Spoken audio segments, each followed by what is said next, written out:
You knew it could only go so far. At least I think I told you that, didn't I? I always seem to get stuck in the same cycle. Things would start out as just a friendly relationship, but I would lower my guard and things would spiral out of control.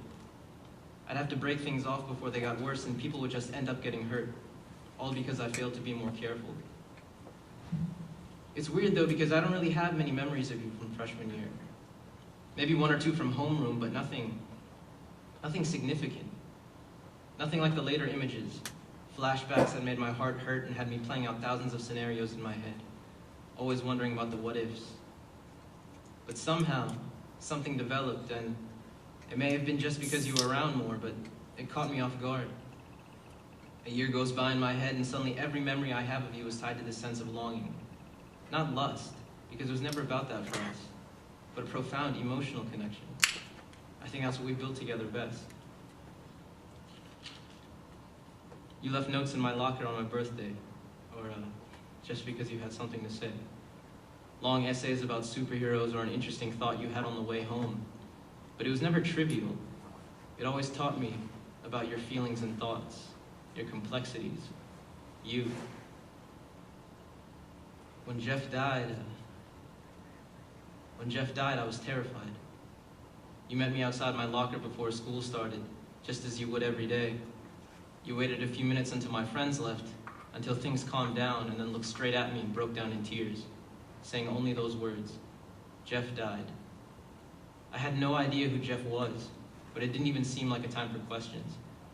And besides, our relationship had never really been about words. It was more about time with each other. So just sitting next to you outside in complete silence put a smile on my face. And that was all that was needed to put a smile on yours. So in that empty hallway, I did all I thought was necessary. I put my arms around you as you cried, and we stood like that for a long, long time. When I finally got to homeroom, well past the second bell, Miss Johnson saw this grief on my face. So she didn't say anything. I think that was the first time my own pain was caused by someone else's. Maybe it was a year later that you told me you wanted to remember Jeff by doing something special with me. I can't really remember, though, the exact timing. It's funny how when memories enter our head and get archived in our mind, they lose their linearity. Those most important to you get put on the front of the shelf and are slowly pushed back, further out of sight and behind other things as time goes on, unless you fight hard to hold on to their significance. It was a bit of a surprise, though, our plans to remember Jeff, because all you told me was that you wanted to drive. So I suggested maybe going to the cemetery to remember him. Not to see his grave because he had been cremated, but just to reflect. That day was a manifestation of the 4 years I was with you. We went to the cemetery first because it was closest to your house and just walked around in silence. I remember saying that prayer, Assalamu alaikum ahla diyar min al-mu'minin wal-muslimin wa inna insha'Allahu bikum lahiqun. Greeting those in their graves and assuring them and myself that I would be joining them soon. Jeff had been a close family friend with a disability. He went to your church, and his story of struggle and empowerment had brought you strength and closeness to God. You had become closer to your congregation, and our relationship had brought each of us closer to our own faiths. Your church was nothing like I was used to. At least it didn't scream religion like all the other holy houses I had been in before. I didn't feel like it was a religious space, just more of a place where people could be. It had been converted from an old farm, so it sat on a huge plot of land and had a youth center and a few silos next to an old barn. Your congregation had made a path that went around the entire property, stopping at certain points of reflection along the way. At one point along the path, at the top of a small hill, underneath the shade of a tree, was a single white bench. We sat on that bench for a while, and I remember just taking everything in. Everything on that huge field had some connection to nature, some connection to the world around us, but it was still a religious space. That's how you practice your faith, not separate from the world and only on Sundays, but taking everything around you as reinforcement for the existence of God. The way you saw it was, God created it all, so how could you even think of limiting him to one place? We got lost that day, trying to get back home. We had ventured out further than we had ever been before. It wasn't scary though, remember? It just felt like more of an adventure than something to be afraid of. Discovering new places and routes to a new destination with someone you could trust next to you the whole time. There's a wing of my mind with your name on a plaque above its entranceway. Moments shared between you and I are all placed on shelves there. Each memory is a volume with pages for feelings, colors, smells, and words we shared, both spoken and on paper. Senior year had a lot of those. That bus ride home after the all-nighter when you fell asleep on my shoulder. Everything stood still and went quiet, and those 40 or so people around us disappeared into the background, paused in time until our moment ended. Those kinds of moments are what formed your collection in my mind, and what eventually formed me. I think I always felt guilty in the back of my mind. You probably remember me acting a lot more restrained than other guys. We never had a label, partly because I had a reputation of not getting into that sort of thing, but also because you wouldn't allow it. You knew the boundaries and you would rather let me go than force me to cross them. That's what made you so different from everyone else, and what we had so different from everything before.